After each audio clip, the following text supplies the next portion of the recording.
Good morning student, कैसे हैं आप लोग। आई थिंक सभी बहुत बढ़िया होंगे और मैं भी बहुत बढ़िया हूं। काफी दिनों से स्टूडेंट का मैसेज आ रहा था कि सर आप जीएसटी के भी स्टेचुरी अपडेट आप करा दीजिएगा।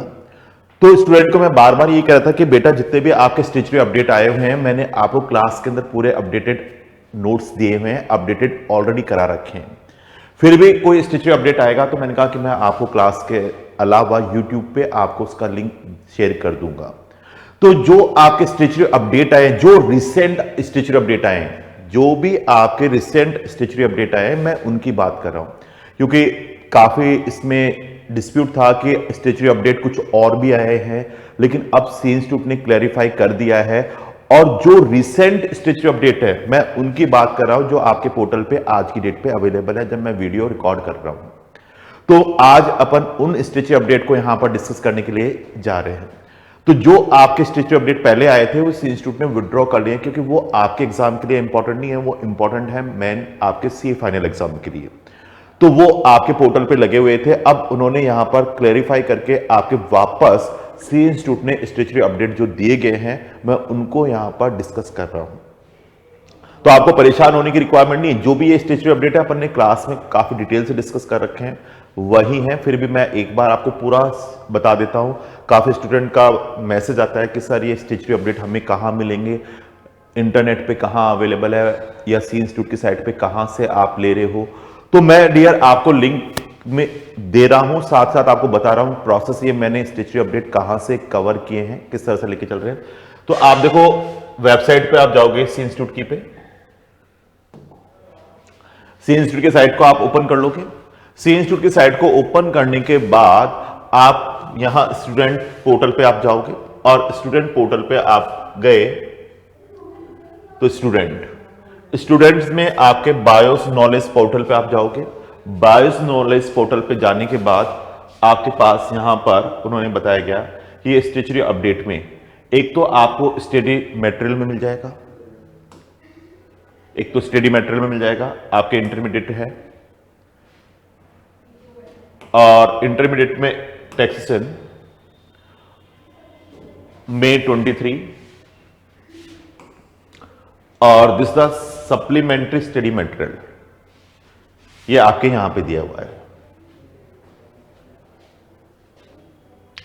तो ये सप्लीमेंट्री मटेरियल में मैंने आपको क्लास के साथ साथ ही मैंने आपको करा दिए थे। इवन इसके अलावा सेम स्टडी मटेरियल आपके दिया हुआ है, आप पोर्टल पे आप पाइएगा, क्योंकि काफी बच्चों को कंफ्यूज है कि सर दूसरी जगह दे रखे वो आपने नहीं कराए। दूसरी जगह जो दिए हुए हैं वो भी ये रहे, अपन बात कर लेते हैं जो आपके दिए हुए हैं। स्टूडेंट्स बायोस नॉलेज पोर्टल, और मैं इस पे आपके लेके चलता हूं जो आपको कंफ्यूजन है अमेंडमेंट्स के लिए।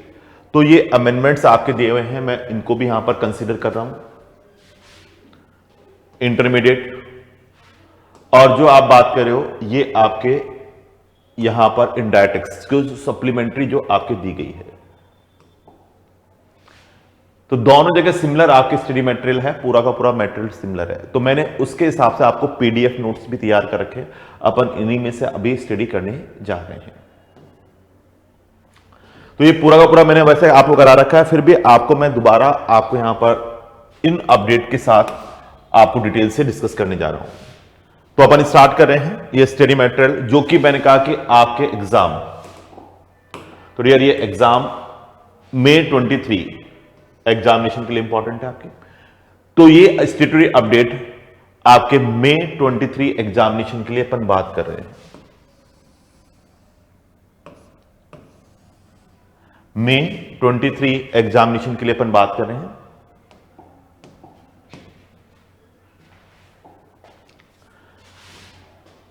This amendment are very important, आपके लिए इंपॉर्टेंट है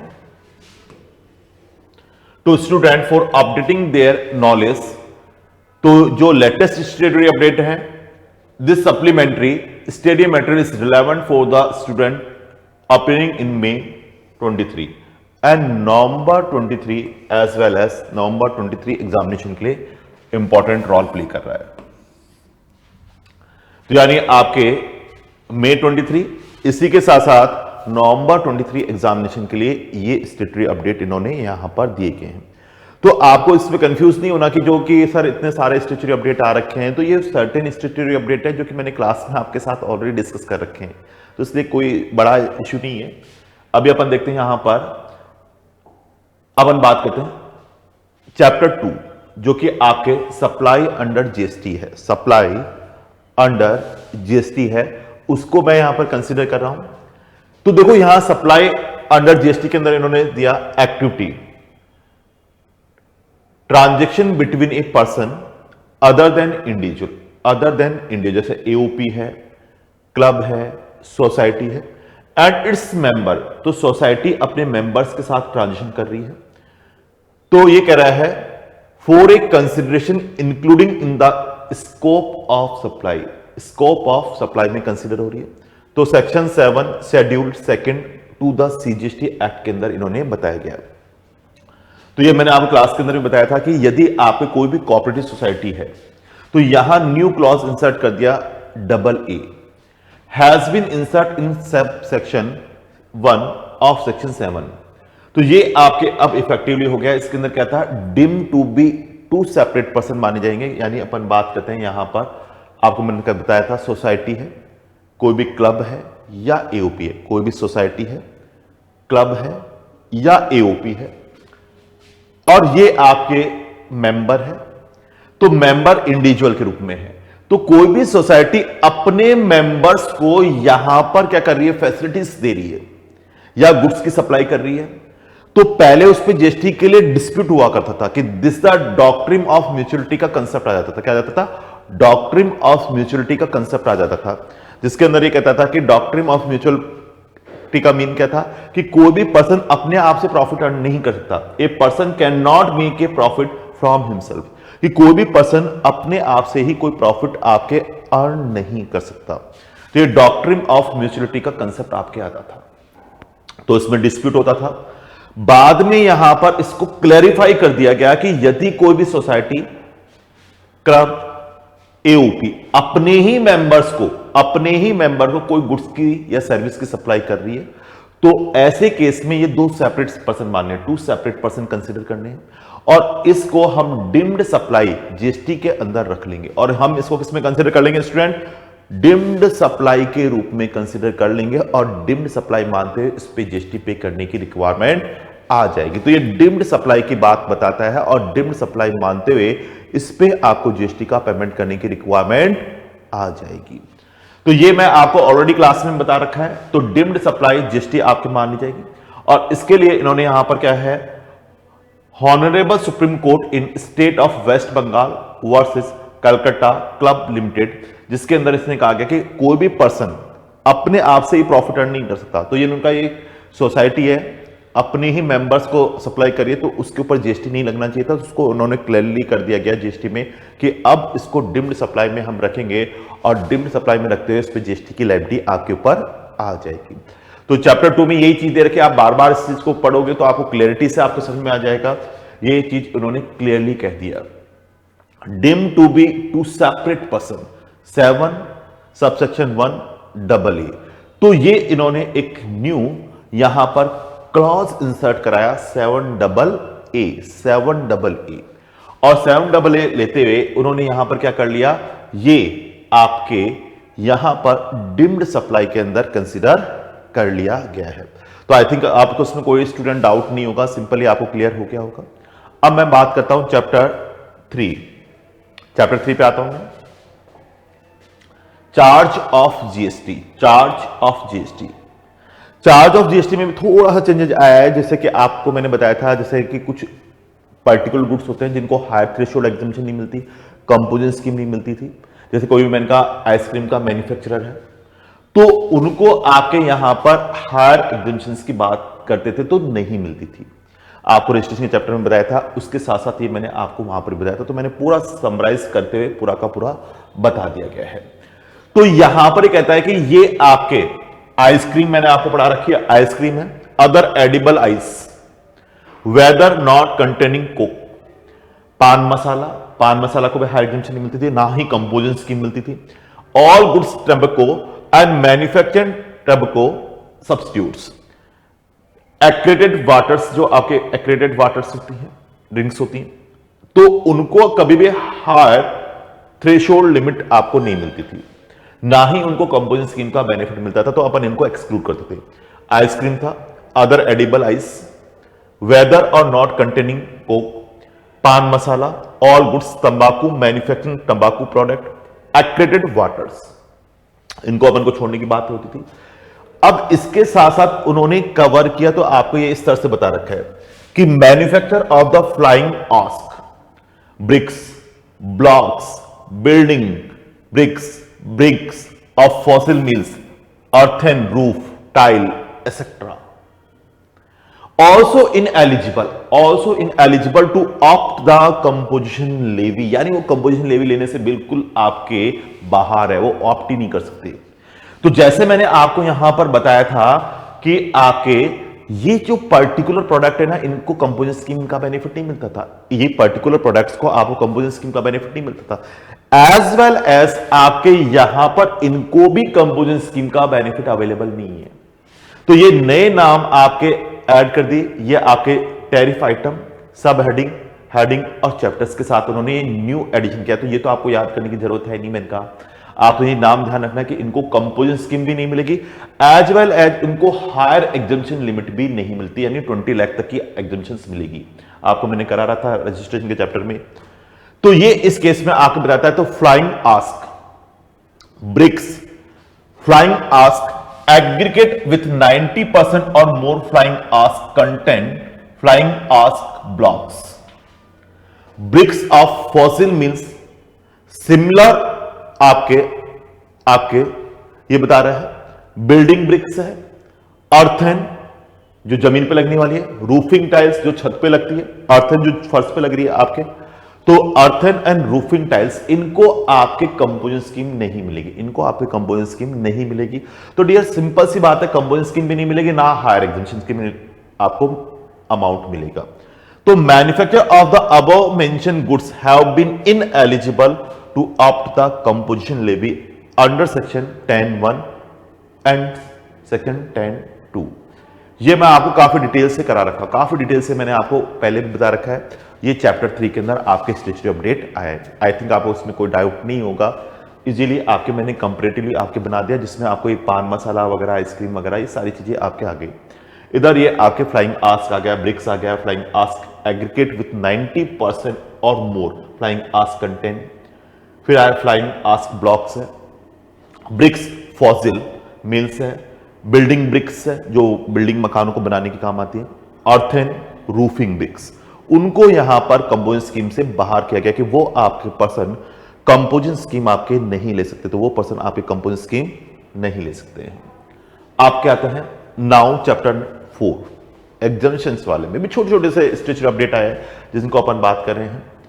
तो amendment in service exempt from GST, मैंने कहा गुड्स का तो आपके वैसे भी नहीं पूछता एग्जामिनर, जो पूछता है वो किसके लिए पूछता है, सर्विस के लिए पूछता है। गुड्स का लिए तो वो पूछता भी नहीं, वो आपसे पूछेगा तो किसके लिए पूछेगा, सर्विस के लिए पूछेगा। तो अपन बात करने जा रहे हैं किसके लिए, सर्विसेज के लिए। तो सर्विसेज के लिए क्या आपके स्टेचुरी अपडेट है, तो वो मैं यहां पर आपके साथ डिस्कस कर रहा हूं। और इन्होंने कहा कि जो आपके सीजीएसटी एक्ट के अंदर एग्जम्पशन होते हैं वो आईजीएसटी में ऑटोमेटिकली एप्लीकेबिलिटी हो जाती है। जो आपके सीजीएसटी के अंदर तो वो automatically IGST have been granted to the interstate supply of service, तो वो अपने आप इंटरस्टेट सप्लाई में भी एज इट इज आपके आ जाएगी।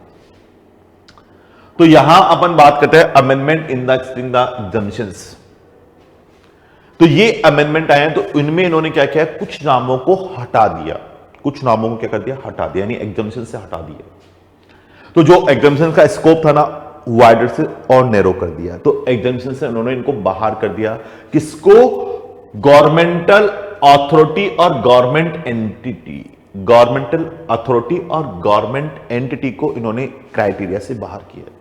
कैसे समझना, देखो, pure service excluding work contract service और other composite supply involving supply of any goods providing to the central government, state government, union territory and local authority, और a governmental authority और government entity, जो नाम इसमें include थे ना उनको काट दिया है, देखो क्रॉस लगा दिया। यानी अब ये बेनिफिट किसको है, अब डियर ये बेनिफिट है central government, state government, central government, state government, union territory और लोकल अथॉरिटी को है। लेकिन इसमें से गवर्नमेंटल अथॉरिटी जो है, गवर्नमेंटल अथॉरिटी को बाहर निकाल दिया, उनको ये प्योर सर्विस देगा तो जीएसटी लगेगा, या गवर्नमेंट एंटिटी को भी डेफिनेशन से बाहर निकाल दिया तो उनके ऊपर जीएसटी की एग्जम्पशन नहीं मिलेगी।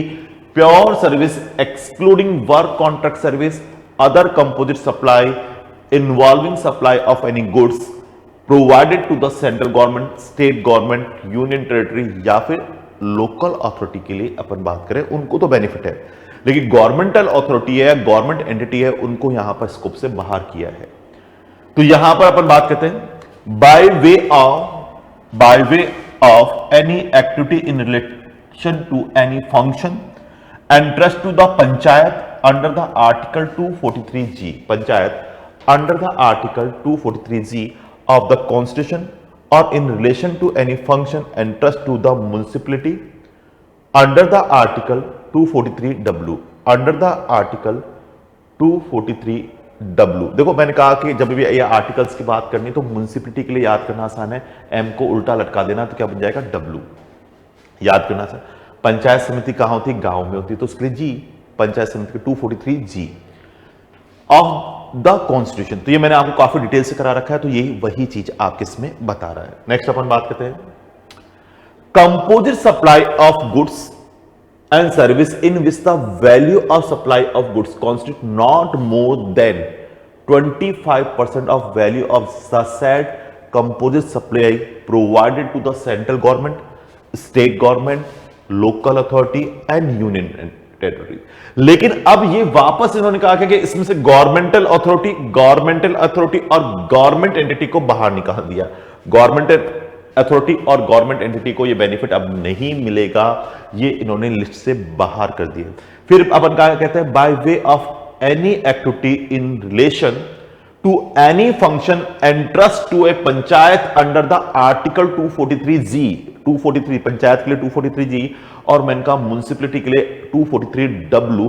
आर्टिकल के अंदर आप क्या रहे हैं, तो जिसका कंपोजिट सप्लाई जिसके अंदर वैल्यू ऑफ मटेरियल 25% से ज्यादा नहीं है, जिसमें वैल्यू ऑफ मटेरियल किससे ज्यादा नहीं है, 25% से ज्यादा की वैल्यू नहीं रखता है, तो ऐसे केस में यहां value of supply of goods constitute not more than 25% value of the said composite supply provided to the central government, state government, union territory और लोकल अथॉरिटी। तो उनको एग्जम्पशन है, लेकिन किसका नाम हटा दिया, गवर्नमेंटल अथॉरिटी और गवर्नमेंट एंटिटी, उनको अब एग्जम्पशन नहीं रहेगा, ये उन्होंने इसमें क्राइटेरिया दे दिए गए। तो डियर ये चीज आपकी क्लियर हो गई है, आपके अपन बात करते हैं, आगे लेते हैं। Now this the again new statutory update, transportation of the passenger with or without a companies belonging by air embarking. Embarking का मतलब क्या है, मैंने कहा फ्लाइट पे आप जर्नी करने के लिए चढ़ रहे हो, एम्बार्किंग यानी जर्नी जहां से स्टार्ट हो रही है। एम्बार्किंग का मतलब वो प्लेस जहां से आपकी जर्नी स्टार्ट हो रही है, एम्बार्किंग।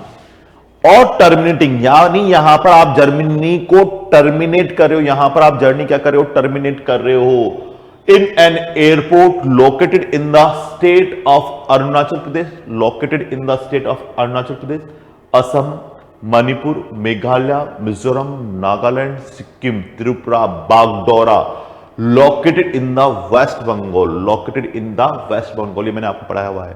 तो इन जगह से आप जर्नी या तो स्टार्ट कर रहे हो या अपनी जर्नी को टर्मिनेट कर रहे हो, तो डियर इन जगह पर आपकी जीएसटी नहीं लगेगा। इस तरह से non air condition contract carriers other than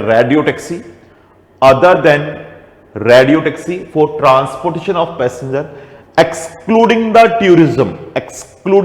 tourism conduct tour charter और हायर। तो ये आपके इस केस में बताता है कि non air conditioner contract carriers other then radio taxi, जो जीपीआरएस वगैरह चलती है ना, ई कॉमर्स ऑपरेटर जीपीआरएस चलती है, तो उन पे तो जीएसटी लगेगा। उसके अलावा है for transportation of passenger excluding tourism, कोई टूरिज्म पर्पज पे है तो जीएसटी लगेगा, टूरिज्म पर्पज पे है जीएसटी लगेगा। Conduct tour charter on hire, stage carriers other than air conditioner stage carriers, उनको इसमें बताया गया। लेकिन यदि ये ई कॉमर्स ऑपरेटर में आ गई तो बेटा इस पे जीएसटी की लायबिलिटी आ जाएगी। यदि आपके ये ई कॉमर्स ऑपरेटर के अंदर दिखाई दे रही हैं तो ये आपके जीएसटी के लिए लायबल आ जाएंगे। जैसे आपके होते हैं ना एग्रीगेटर, तो फिर वो यदि आपके एग्रीगेटर्स या ई कॉमर्स ऑपरेटर के रूप में आपके दिखाई दे रहे हैं तो आपको इन पे जीएसटी का पेमेंट करने की लायबिलिटी आ जाएगी।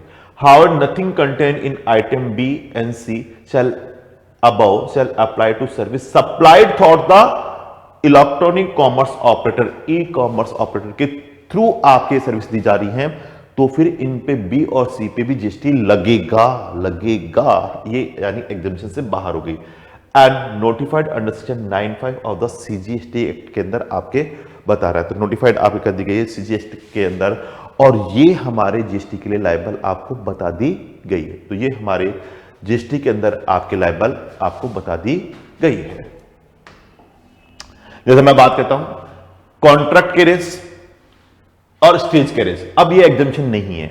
यदि ये नॉन एसी भी हैं लेकिन supply through e commerce operator, supply as a e commerce operator के रूप में दी जा रही है या notified under section 95, now liable to pay GST, now liable to pay GST, GST के लिए लायबल हो जाएगी। लेकिन अदर देन, इसमें अपन बात करें tourism tour, chartered and hire है, other than tourism tour, chartered and hire है। तो अब कॉन्ट्रैक्ट कैरेज या स्टेज कैरेज यदि आप ई कॉमर्स ऑपरेटर के रूप में आप दी जा रही है सर्विस, तो लायबल टू पे जीएसटी, तो जीएसटी के लिए लायबल होगी, उस पे एग्जम्पशन आपको स्टूडेंट नहीं मिलेगी। ये इन्होंने स्टेचर अपडेट दिया कि अब उस पे आपको एग्जम्पशन नहीं मिलेगा, उस पे आपको एग्जम्पशन नहीं मिलेगा, तो ये एग्जम्पशन के दायरे से बाहर कर दिया। आई थिंक आपको बहुत अच्छे से क्लियर हो गया। कॉन्ट्रैक्ट कैरेज और स्टेज कैरेज जो एग्जम्पशन के दायरे में थे नॉन एसी होने पे भी, नॉन एसी होने पर जीएसटी के दायरे में नहीं थे, लेकिन अब उन्होंने कहा गया कि यदि ये आपके supply through e commerce operator या नोटिफाइड अंडर सेक्शन 95 में है और वो आपके ई कॉमर्स ऑपरेटर के रूप में दी जा रही है, तो जीएसटी के लिए लायबल हो जाएंगे, तो वो जीएसटी के लिए लायबल आपके रहेंगे। क्लियर है स्टूडेंट? क्लियर है। अब आइएगा service supply, service notified under section 95 are service by way of transportation of passenger by way of radio taxi, motor cab, maxi cab, motorcycle, omni or any other motor vehicle supply through e commerce operator में है, तो supply through e commerce operator such service are not exempt from GST, तो वो GST से exempt नहीं होगी, तो फिर वो आपके जीएसटी के अंदर एग्जम्प्ट नहीं होगी। ये हमारे इस केस में बताता है। तो मैंने डायग्रामेटिक आपको अच्छे से बता दिया है, तो आप डायग्राम को देखोगे तो स्टूडेंट आपको अच्छे से समझ में आ जाएगा। बहुत इजी जी स्टेचर अपडेट है, मैंने अपनी क्लास में सारे डिस्कस कर रखे हैं। इस तरह से आइएगा, अपन बात करते हैं service of the transportation of the passenger, service of transportation of passenger with or without a companies belonging by railway in a class other than railway class other than, जैसे अपन बात करते हैं फर्स्ट क्लास और air conditioner coach पे हमेशा GST लगता है, एयर कंडीशनर कोच पे जीएसटी लगता है, फर्स्ट क्लास और एसी कोच पे जीएसटी लगता है। तो रेलवे पे जैसे स्लीपर क्लास होती है, जनरल क्लास होती है, उसमें जीएसटी नहीं लगता। स्लीपर क्लास और जनरल क्लास पे उनकी बात करें वो तो एग्जम्पशन में है। मेट्रो है, मोनोरेल है, ट्रामवे, उन पे जीएसटी नहीं लगता। मेट्रो है, मोनोरेल है, ट्रामवे है, जीएसटी नहीं लगता। इनलैंड वाटरवे है, जो आपके इनलैंड वाटरवे, जैसे मैंने कहा कि आपको मुंबई वगैरह में आपने देखा होगा समुद्र से अपन टापू वगैरह पे जाते हैं, एलिफेंटा है, उन पे अपन जाते हैं तो बोट के थ्रू जा रहे हैं, तो इनलैंड वाटरवे है, उन पे जीएसटी नहीं है। Public transport other than predominantly for the tourism purpose, जो टूरिज्म पर्पस से अलग हटके, अदर देन आपके for tourism purpose in a vessel between the place located in India, place located in India, meter cab, auto rickshaw including e rickshaw, तो ये GST के दायरे में नहीं आते, जीएसटी के दायरे में नहीं आती। लेकिन यदि ई रिक्शा भी आपके किसके थ्रू चल रहा है, ई commerce operator, e commerce operator यानी वेब बेस आपके बुकिंग हो रही है, तो वो भी आपके फिर जीएसटी के लिए लायबल हो जाएगा। ये इन्होंने कहा however nothing contain in item E above, यानी ई रिक्शा की बात करें, shall apply to service supplied through and electronic commerce operator, e commerce operator and notified under section 95 of the CGST act 2017, यानी ई कॉमर्स ऑपरेटर के through दी जा रही है। तो ये आपके जो ऑटो रिक्शा है ना, ये भी डियर आपकी जीएसटी के लिए लायबल हो जाएगा। Service notified under section 95। अब बात कर रहे हैं 95 की। Service by way of the transportation of passenger by radio taxi, motor cab, maxi cab, motorcycle, omni bus or any other motor vehicle supply through e commerce operator है। In such case the tax on supply of service shall paid by e commerce operator. तो वो ई commerce operator के रूप में आप क्या जाएगी, taxable होने के लिए बताता है। तो वो आपके ई कॉमर्स ऑपरेटर के रूप में टैक्सेबल होने के लिए बताता है। क्लियर है स्टूडेंट? बिल्कुल सर क्लियर है। तो यानी ई कॉमर्स ऑपरेटर में चली गई ये आपके रिक्शा, ऑटो रिक्शा भी, आपके मीटर कैब भी, तो जीएसटी इस पे लगेगा। सीधा सिंपल सी बात है। तो इन्होंने इसी ई पॉइंट को यहां पर क्लैरिफाई कर दिया कि यदि ई कॉमर्स ऑपरेटर में है तो जीएसटी की लिए लायबिलिटी आ जाएगी। तो ये कह रहा है in other words in the case where the service of transportation of passenger by meter cab, auto rickshaw including e rickshaw are supplied through e commerce operator such service not exempt from GST. तो पहले exempt हुआ करती थी, अब वो कहता है exemption नहीं मिलेगी यदि e commerce operator liable to pay GST. E commerce operator आपके जीएसटी का पेमेंट करने के लिए लायबल होने के लिए बता देगा। तो ई कॉमर्स ऑपरेटर यहां पर जीएसटी का पेमेंट करने के लिए लायबल हो जाएगा। तो e commerce operator liable to pay GST, liable to pay GST हो जाएगा। चाहे इन पे अब अपन बात करते हैं, जीएसटी के लिए लायबल हो जाएगा।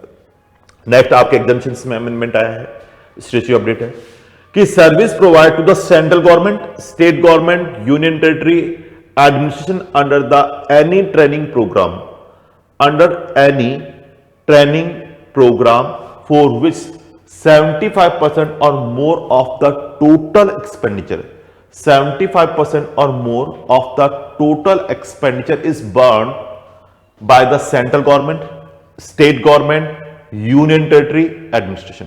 Central government, state government, union territory administration के अंदर आ रही है। तो ये आपके यहां पर क्या हो जाएगी, आपके सीधी सी बात है सर्विस आपके दी जा रही है। तो पहले तो क्या था 100% यदि गवर्नमेंट उनका खर्चा बेयर कर रही है तो एग्जम्प्ट होगा। अब ये लिमिट घटा के कितनी कर दी है, 75%।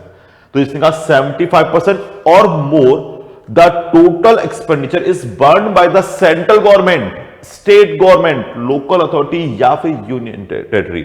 तो ये आपके यदि बियर करती है तो उस केस में आपको एग्जम्पशंस यहां पर रहेगी। तो सीधी सी बात है, service provide to the central government, state government, union territory administration under the any training program for which 75%, यानी पहले तो क्या था पूरा 100% था, अब ये रिड्यूस करके कितना कर दिया, यानी 75% ही आपके कौन बियर कर रहा है, 75% और मोर यदि सेंट्रल गवर्नमेंट, स्टेट गवर्नमेंट और यूनियन टेरिटरी एडमिनिस्ट्रेशन बियर कर रहा है। तो ऐसे केस के अंदर ये आपकी सर्विस एग्जम्प्ट हो जाएगी। तो service provide to the central government, किसको प्रोवाइड की जा रही है, सेंट्रल गवर्नमेंट को, स्टेट गवर्नमेंट को, यूनियन टेरिटरी को। Administration under the any training program for which 75% or more the total expenditure is borne by the central government, state government, union territory administration.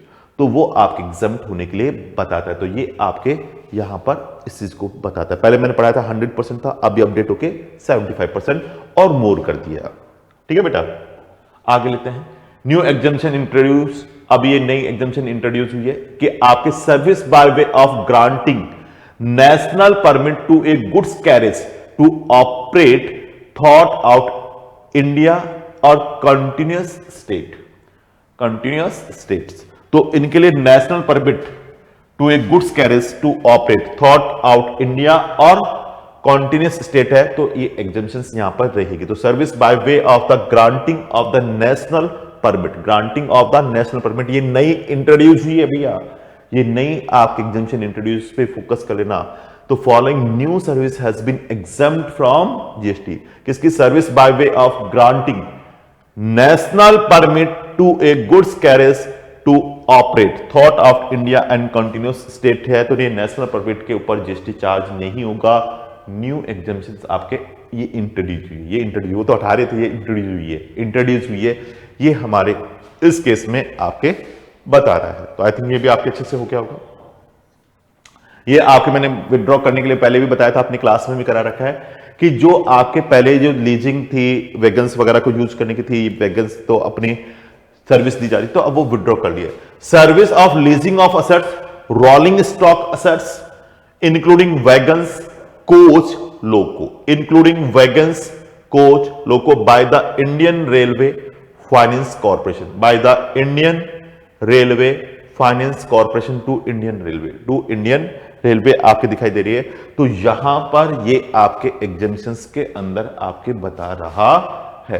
तो service of leasing of assets, rolling stock assets including wagons, including wagons, coach, loco by the Indian railway finance corporation, by the Indian railway finance corporation to Indian railway. तो ये हमारे इस case में बता रहा है। तो ऐसे केस में जो एग्जाम्पशन है वो विड्रॉ आपके कर ली गई है। तो ये लीजिंग वगैरह की थी, तो इंडियन रेलवे फाइनेंस कॉर्पोरेशन वाली पहले एग्जाम्पशन थी, अब वो एग्जाम्पशन विड्रॉ की मैंने क्लास में बताई थी, ये एग्जाम्पशन आपके विड्रॉ हो चुकी है, तो नहीं मिलेगा।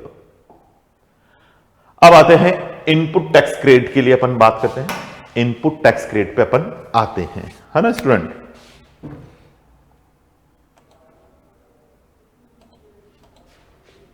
तो देखो इनपुट टैक्स क्रेडिट पे अपन बात कर रहे हैं। तो यहां पर देखो मैंने आपको बताया था कि इनपुट टैक्स क्रेडिट में भी काफी अच्छा चेंजेस दिया गया। तो आपको मैंने कहा था कि अब जो आपको आईटीसी बुक करनी है, अब जो आईटीसी बुक करनी है वो जो जीएसटीआर 2B में आ रही है, इधर सप्लायर जीएसटीआर 1 अपलोड करेगा, जीएसटीआर 1 अपलोड करेगा कौन, सप्लायर, या इनवॉइस फर्निशिंग फैसिलिटी आईएफएफ को यूज करते हुए आपके रिटर्न अपलोड करेगा। तो उसका इनपुट आपके किस में रिफ्लेक्ट कर देगा, जीएसटीआर 2B। तो मैंने काफी आपको डिटेल से करा रखा है। तो अब जीएसटीआर 2B में जो इनपुट आ रहा है वो ही आप आईटीसी बुक कर सकते हो, लेकिन ये कंपैरिजन कर लेना है कि ये किसी भी हालत में आपके किससे ज्यादा नहीं हो सकते, एक्चुअल फिजिकली इनवॉइस से ज्यादा नहीं हो सकता। तो जीएसटीआर 2B में जो आ रहा है, पहले जीएसटीआर अपन क्या कहते हैं 2A थे देखते थे, 2A तो मैंने कहा रेगुलर अपडेट होती रहती है। तो अब आपको क्या लेना है, जीएसटीआर 2B देखते हुए उसका कैलकुलेशन देखना होगा। तो ITC can be avail by the recipient only if the supplier have uploaded the relevant invoice, debit note in their GSTR 1 या इनवॉइस फर्निशिंग फैसिलिटी यूज करके उसने जीएसटीआर 1 फर्निश की है, या आईएफएफ इनवॉइस फर्निशिंग फैसिलिटी को उन्होंने काम में लिया है, सप्लायर ने आईएफएफ यूज करते लगाया। And such detail have been communicated to the recipient in GSTR 2B, ये हमारे इस केस में बताता है। तो जैसे ही यहां जीएसटीआर 1 या आईएफएफ अपलोड होगी तो 13th डे को रात तक कर सकते हैं, 14 तारीख को जीएसटीआर 2B बन जाती है और उस केस के अंदर जितना भी इनपुट आ रहा है वो हम उसको बुक कर लेते हैं। तो उससे ज्यादा इनपुट नहीं हो सकता, अब जीएसटीआर 2B से ज्यादा इनपुट नहीं हो सकता है। तो ये मैंने आपको क्लास में भी करा दिया था काफी डिटेल से, जिन्होंने भी आपने क्लास दी है वो सबको पता है इस चीज। आगे लेते हैं, रजिस्ट्रेशन के चैप्टर में अपन बात करते हैं। तो रजिस्ट्रेशन के चैप्टर में अपन बात करते हैं कि किस तरह से अपन वर्किंग करेंगे। तो अपन रजिस्ट्रेशन के चैप्टर को लेते हैं।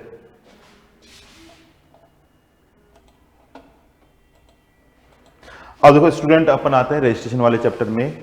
तो रजिस्ट्रेशन वाले चैप्टर में भी मैंने आपको कुछ पॉइंट बताए हैं, तो ये भी अपन ऑलरेडी डिस्कस कर चुके हैं।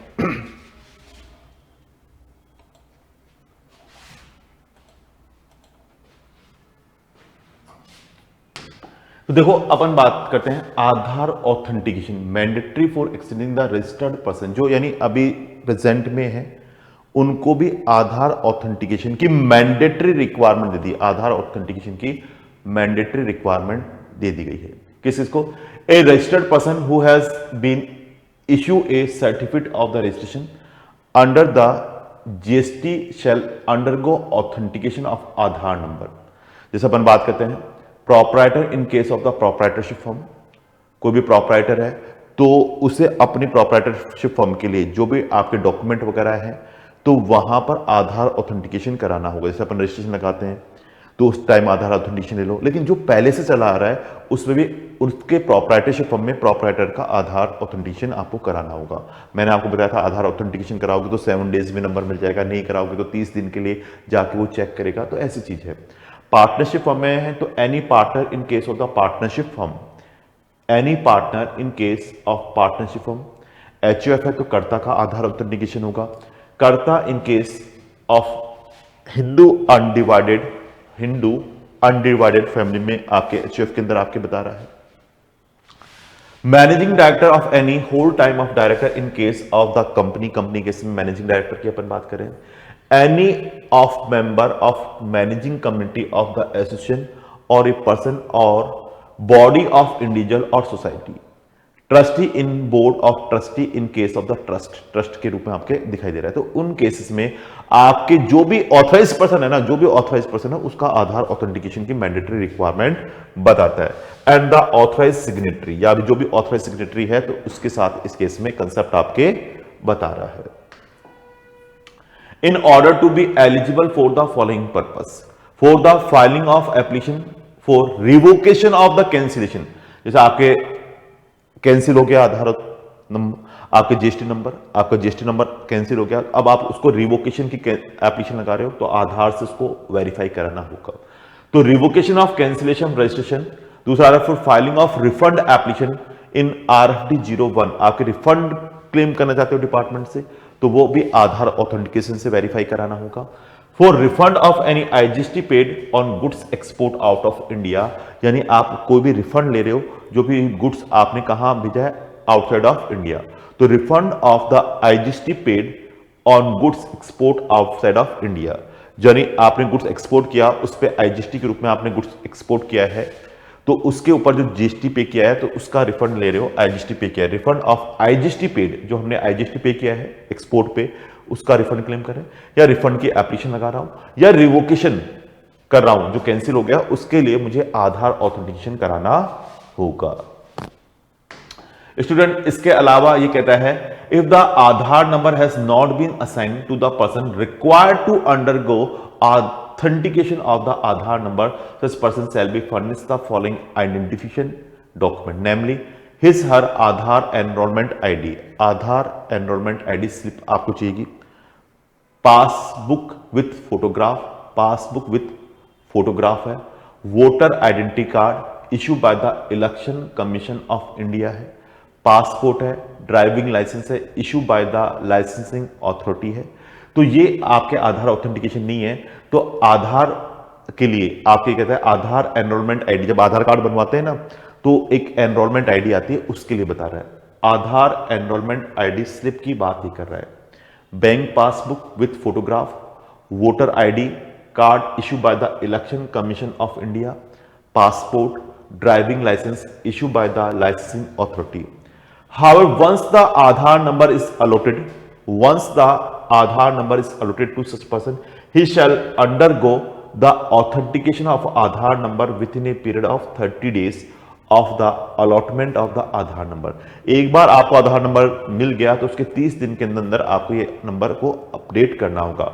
Once the Aadhaar number is allotted to such person, he shall undergo the authentication of Aadhaar number within a period of 30 days of such allotment of Aadhaar number। तो 30 दिनों के अंदर आपको अपडेट करने के लिए बताता है।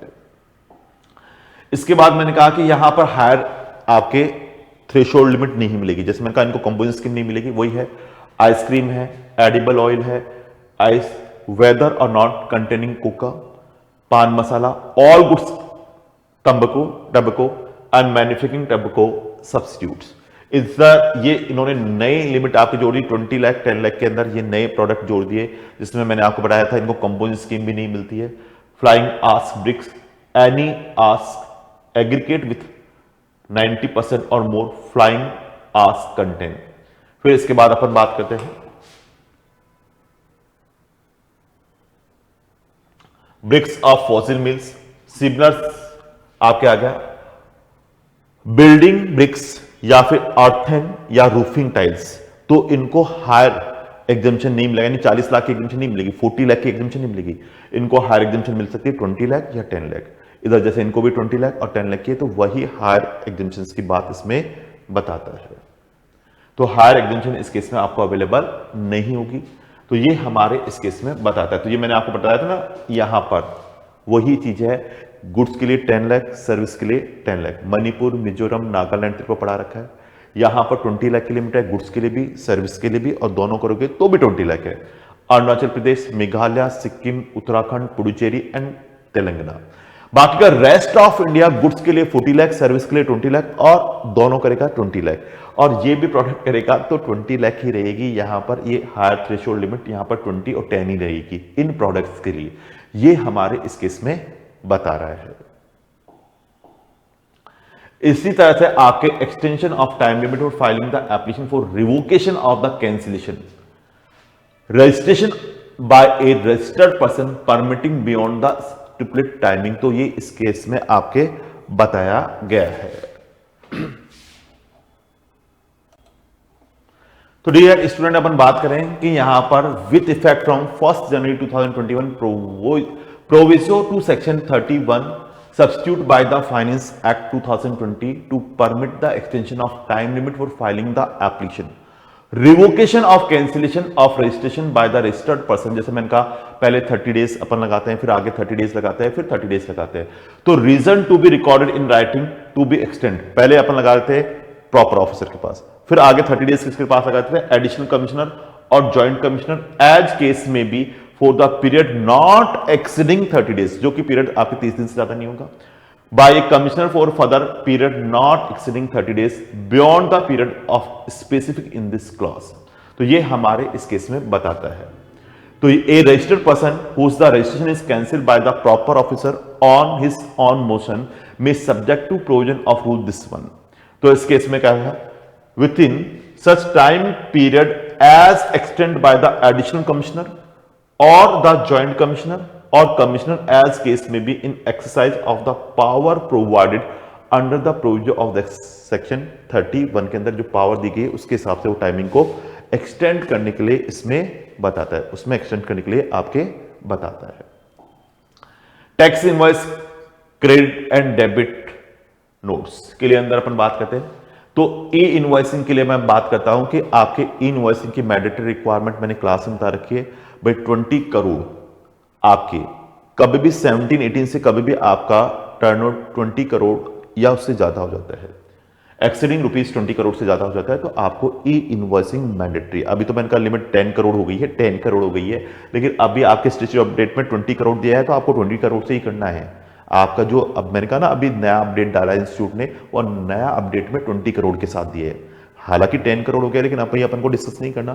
तो ये कह रहा है e invoicing for all registered business with aggregate turnover in the preceding financial year from 2017-18 onward greater than 20 crore, 20 crore से ज्यादा, ग्रेटर देन 20 करोड़। तो with effect from 1 April 2022 such limit has been further reduce to 20 crore. मैंने कहा पहले 50 करोड़ थी, reduce होकर 20 करोड़ हो गई और अब तो 10 करोड़ हो गई है। तो वो कह रहा है कि आपके 17-18 से देखना है ऑन ग्रेटर देन 20 करोड़ है तो आपको e invoicing is the mandatory आपके हो जाएगा। E invoicing not applicable to a government department and a local authority, उनके लिए आपके इनवॉइसिंग की कोई रिक्वायरमेंट नहीं है, या फिर इनको आपके एग्जामिशन दी गई है ई इनवॉइसिंग की, इनको रिक्वायरमेंट नहीं है। ई इनवॉइसिंग की इनको रिक्वायरमेंट नहीं है, किन किन को, special economic zone SEZ, special economic zone है, इंश्योरेंस और banking company, financial institute including NBFC, banking company है, इंश्योरेंस कंपनी है, फाइनेंशियल इंस्टीट्यूट इंक्लूडिंग एनबीएफसी है, जीटीए सर्विसेज है, GTA supply service in relating to transportation of goods, transportation of goods by road in a goods carriage, supplier of passenger transport service या person supplying service by way of the admission to exhibition of cinema autographic film in A multiplex screen. Multiplex screen जो अपने cinema hall में जाते हैं ना, जैसे आइनॉक्स है इनमें आपके, तो इन आइनॉक्स वगैरह में आप जा रहे हो तो वहां पर आपके यहां पर क्या कहते हैं, ई इनवॉइसिंग की रिक्वायरमेंट नहीं। कहां कहां, स्पेशल जोन में इंश्योरेंस है, बैंकिंग कंपनी है, financial institute including of NBFC, GTA supply service in related to transportation goods by road in goods carriage, supplier of the passenger transport service, person supplying service by way of the admission and exhibition of cinema autographic film in the multiplex screen, said notification has been amended exemption government department and local authority के साथ भी इन्होंने यहां पर बताया गया है। और इस केस में कहता है कि 20 करोड़ से ज्यादा होने पर आपको ई इनवॉइसिंग और जगह पर आपको रिक्वायरमेंट होगा, लेकिन इन जगह पर आपको एग्जम्पशंस दे दी गई है। गवर्नमेंट डिपार्टमेंट भी एग्जम्प्ट रहने वाला है। इसके बाद है dynamic QR code to be provided on invoice issue the person having the UIN. तो dynamic QR code required to be provide on the invoice issue to person having a UIN. मैंने कहा जो भी अनरजिस्टर्ड पर्सन है उनको अपन dynamic QR code की बात करते हैं। कब? All B2C invoice issue bye A registered person who's the aggregate turnover in any preceding financial year 2017 and 18 onward exceeding 500 crore है, are mandatory required to file a dynamic QR code with effect from 1st December 2020। This one ये आपके बताया गया। तो dynamic Q response code की बात करता है इंक्लूडिंग अ यूआईएन होल्डर, यानी जहां कहीं भी B2C सप्लाई की बात हो रही है उस केस में ये आपके डायनेमिक क्यूआर कोड की बात करता है। और उसके लिए आपको क्या देखना है, 2017-18 जब से जीएसटी आया था, onward exceeding 500 crore are mandatory required to have a dynamic QR code की बात करता है। ये सब मैंने क्लास में करा रखा है। E way bill generate facility to be block only in respect of outward movement of goods by the defaulting registered person 138। तो ई-वे बिल पहले क्या होता था, इनवर्ड और आउटवर्ड दोनों ब्लॉक होती थी। अब यदि आपने डिफॉल्ट्स किए गए तो केवल आउटवर्ड सप्लाई ही ब्लॉक होगी। मैंने क्लास में बता रखा है इनवर्ड सप्लाई पे कोई फर्क नहीं पड़ेगा। तो ये इस केस में कहता रहा है rule 138E contain provision parting to block e way bill generate facility disable the generator of e way bill. Said rule has been amended to the relax of the restriction, जो आपके बताता है कि आपके सिर्फ आउटवर्ड सप्लाई पे फर्क पड़ेगा, इनवर्ड सप्लाई आपकी ओपन रहेगी। इनवर्ड सप्लाई आपकी ओपन रहेगी, केवल आउटवर्ड सप्लाई को ही उन्होंने ब्लॉक किया है। कैसे अपन बात करते हैं, एक एग्जांपल ले लेते हैं। ये एग्जांपल आपके स्टैट्यूटरी अपडेट में दे रखा है। Mister A registered person paying tax under the regular scheme, यानी वो टैक्स कैसे पे कर रहा है, regular scheme in Delhi, has not file form GSTR-1 for last 2 months, और 2 महीने से उसने GSTR-1 फॉर्म फाइल नहीं किया है। Mister B Haryana a regular return filer want to generate an e way bill for goods to be supply to mister A. वो goods ए को supply करा तो आराम से कर सकता है, कोई दिक्कत नहीं है, क्योंकि वो तो रेगुलर रिटर्न फाइलर है, रेगुलर रिटर्न फाइलर है। Mister A as per the earlier provision of law mister B would not have been able to generate e way bill with mister A GSTN। तो मिस्टर ए जनरेट नहीं कर के लिए bill generate नहीं करता पहले के प्रोविजन में। नाउ अपडेटेड, अब केवल आउटवर्ड सप्लाई ब्लॉक होती है, इनवर्ड सप्लाई नहीं होती है। तो मिस्टर ए की तो इनवर्ड सप्लाई हो ना, बी के लिए आउटवर्ड सप्लाई है, तो कोई दिक्कत नहीं, वो कर सकता है, मैंने क्लास में करा रखा है। In term of the amendment position of law there will be no more restriction in the generating e way bill as mister B who is making outward movement of goods is a regular return file. B तो regular return file है, mister B तो regular return file है, तो वो कर सकता है, कोई दिक्कत नहीं। Mister A want to generate e way bill in respect of outward supply of goods to mister H, e way bill generate is block. अब मिस्टर ए जनरेट कर रहा है एच को, तो ब्लॉक हो जाएगी, क्योंकि ए ने रिटर्न फाइल नहीं करी, तो अब ए आउटवर्ड सप्लाई कर रहा है, तो अब ब्लॉक हो जाएगी। In this case as it is outward movement of goods of mister A who has not filed GSTR-1 for past month, से आपने रिटर्न फाइल नहीं किया है, तो मिस्टर ए की अब ब्लॉक हो जाएगी। पहले मिस्टर ए के लिए इनवर्ड सप्लाई थी तो वो ब्लॉक नहीं होती, अब आपकी ब्लॉक हो जाएगी जब वो आउटवर्ड सप्लाई आपके करने जा रहा है। क्लियर है स्टूडेंट? बिल्कुल सर, बिल्कुल। अब आता है पेमेंट ऑफ टैक्स के अंदर अपन बात करते हैं कि ये कहता है guideline for disallowing debit of electronic credit ledger under 86A। तो इस केस के अंदर आपको कहता है कि रूल 86A आप क्या है था, provide that in certain specific circumstances, commissioner के पास पावर है, उसको लगता है ये डाउटफुल आदमी है, तो उसकी जो आईटीसी है उसे डिसअलाउड कर सकता है। उसके पास रीजन टू बिलीव होना चाहिए, उसके पास क्या होना चाहिए, रीजन टू बिलीव होना चाहिए।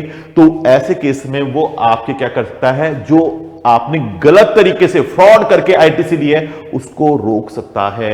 ये आपके इस केस में बताता है। तो रूल 86A कहता है provide in a certain specific circumstances commissioner an officer authorized by him not below the rank of the assistant commissioner on the base of reasonable belief है ITC available in the electronic credit ledger has been fraudulently available or ineligible may not allow debit an amount equivalent to such credit in the electronic credit ledger. CBIC has issued a guideline for disallowed the debit of the said amount from the electronic ledger under rule 86A. तो उसके पास one और मोर आपके reason होने चाहिए. Reason to believe क्या है? Reason the credit is available by the registered person on the invoice या फिर debit note issue by a supplier who is found to be non extent. जो सप्लायर है उसका मिल ही नहीं रहा, पता नहीं कहां है, मिल ही नहीं रहा है, और is found not to be conduct any business from any place declaring in the registration. कोई प्लेस पे आपका है नहीं जहां पर वो प्लेस बता रहा है, उसका रजिस्ट्रेशन नंबर ही नहीं है. या credit is available the registered person on the invoice और debit note without actually receive any goods और सर्विस और बोथ. बिना गुड्स या सर्विस रिसीव करे वो आईटीसी बुक कर रहा है. जैसे मैंने कहा कि गुड्स आपको आईटीसी मिलता है जब आपको लास्ट लॉट आता है, जब आपके पास लास्ट लॉट आता है तब आपको गुड्स या सर्विस की आईटीसी मिलती है. तो वो इस चीज के अंदर बता रहा है. इसी तरह से आपको लगता है कि यहां पर the credit is available by the registered person on the invoice या debit note tax in respect which has not been paid to the government. यानी उसने गवर्नमेंट को टैक्स जमा नहीं कराया. या registered person claiming the credit is found to be non existent in found not be conduct any business from place declare in the registration. The credit is available by the registered person without having any invoice or debit note or any other valid document. बिना valid document के वो ITC book कर रहा है. तो इस case में यहां पर कमिश्नर साहब के पास क्या है? Reason to believe. तो ऐसे केस में वो आपका आईटीसी बुक करने से रोक लगा सकते हैं, आईटीसी बुक करने पर रोक लगा सकते हैं. रिटर्न के अंदर मैंने आपको वैसे करा रखा है कि आपके यहां पर maximum late fee payable under section 47 for delay filing of the form GSTR 1, GSTR 3B, GSTR 4. तो ये आपको बताता है. Statement of output supply GSTR 1 के लिए बता रहा है. Return including return under the QRMP scheme. QRMP scheme quarterly return monthly payment. Quarterly return monthly payment scheme ली गई है. सेक्शन 39 यानी जीएसटीआर 3B, जीएसटीआर 3B इसको क्या बोलेंगे अपन? GSTR 3B. और final return GSTR 10. An equal amount of late fee is payable such person under the respective CGST act में है, वही एसजीएसटी एक्ट में होगा. और वही मैंने कहा सेम सेट प्रोविजन रखे हैं जो एसजीएसटी में, वही आपके यहां पर यूटीजीएसटी एक्ट में दिए गए हैं. Late fee can be waive off partial और fully by the central government since the inspection of the GST law. Late fee is being regularly waive off by the central government either partially और fully आपके late fee को waive कर सकती है. Partially या fully आपके late fee को wave of कर सकती है. सेंट्रल गवर्नमेंट के पास पावर होती है. लेट फी क्या है ये मैंने आपको क्लास में करा रखी है. जैसे अपन बात करते हैं, यदि आपके नील की जीएसटीआर 1 है, जीएसटीआर 3B नील की है, registered person who have nil output supply in tax paid whose total amount of tax payable in GSTR 3B is nil. As case में भी नील है तो उस केस में कितना अमाउंट होगा? 250 ईच अंडर सीजीएसटी और एसजीएसटी, यूटीजीएसटी. और इस केस में मैं बताता हूं टोटल कितनी होगी? 500. टोटल कितना है? 500. तो 500 तो 250 ईच अंडर सीजीएसटी और एसजीएसटी या यूटीजीएसटी. तो नील की जीएसटीआर 3B है तो 500 रुपए से ज्यादा नहीं होगी, जिसमें 250 सीजीएसटी, 250 एसजीएसटी होगी. अब आता है other than nil, registered person other than those covered in one above. तो ऐसे केस में aggregate turnover up to 1.5 crore तक है तो in the preceding financial year तो 2000 रुपए तक, जिसमें 1000 सीजीएसटी, 1000 एसजीएसटी होगी. ये आपके 2000 से ज्यादा नहीं होगी. लेकिन आपके 1.5 करोड़ से ज्यादा और 5 करोड़ तक है तो भैया 5000 रुपए आपके लेट फी होगी, जिसमें 2500 सीजीएसटी और 2500 एसजीएसटी होगी. 2500 सीजीएसटी और एज वेल एज 2500 एसजीएसटी होगी. और मैक्सिमम 5000 से ऊपर ये अमाउंट आपके नहीं होगा. इसी तरह से मैंने कहा यदि कंपोजिशन स्कीम के अंदर आप चले गए तो ये आपके इसमें बताता है कि यहां पर कंपोजिशन स्कीम वाला पर्सन के लिए भी मैंने कहा लेट फी का अमाउंट क्या होगा. यदि नील की है तो 500, 250 सीजीएसटी, 250 एसजीएसटी. ये मैंने पूरी क्लास में करा रखे हैं आपको. और फिर उसके बाद रजिस्टर्ड पर्सन जो आपके अदर देन नील है तो वो 1.5 करोड़ तक की कंपोजिशन स्कीम ले सकता है, उसके बाद तो कंपोजिशन स्कीम ले नहीं सकता। और 1.5 करोड़ तक कितनी है 2000, जिसमें 1000 सीजीएसटी और 1000 एसजीएसटी का अमाउंट इस केस में बताता है। 2000 जिसमें 1000 सीजीएसटी और 1000 एसजीएसटी का अमाउंट इस केस में बताता है। ये हमारे इस केस में बता रहा है। अब आता है mandatory requirement of submitting the reconciliation statement audit by the specified professional done away. तो इसलिए कहा गया कि पहले आपके मैंडेटरी होता था, अब ऐसे ये मैंडेटरी रिक्वायरमेंट इन्होंने हटा दी गई है। तो ये चीज आपके इसमें बता रहा है। जैसे पहले होता था कि आपके क्या होता था, मैंडेटरी रिक्वायरमेंट थी कि रिकंसिलिएशन स्टेटमेंट जो होगा वो सीए से या कोस्ट अकाउंटेंट से वेरीफाई कराना होगा। अब ऐसी मैंडेटरी रिक्वायरमेंट को हटा दिया। अब जो भी रजिस्टर्ड पर्सन है वो सेल्फ डिक्लेरेशन करके आपके रिटर्न को सबमिट कर सकता है। तो यही चीज उन्होंने यहां पर बताई गई है।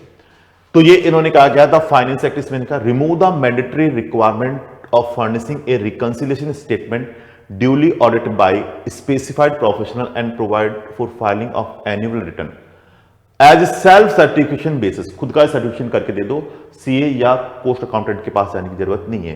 If further provide the commissioner to exempt a class of taxpayer from the requirement of the filing of annual return। Substitute section 44 every registered person other then N input service distributor, IST की बात कर रहा है। Paying tax under section 51 में TDS की बात कर रहा है, 52 में टीसीएस की बात करता है। Casual taxable person non resident taxable person shall furnish an annual return which may be including self certified reconciliation statement.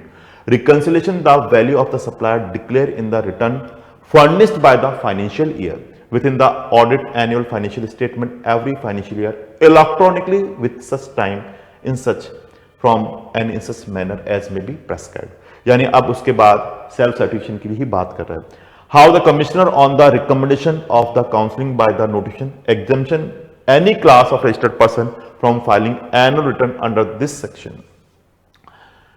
Nothing contained in section 44 shall apply to any department of the central government, state government, local authority whose books of account are subject to audit by controller and audit general। उनके लिए नहीं है, उनके लिए तो अभी भी requirement है controller and audit general of India and auditor appointed for the auditing the accounts of the local authority under law for time being enforce. उनके लिए एप्लीकेबिलिटी नहीं है, उनके लिए तो आज भी रिक्वायर्ड रहेगा।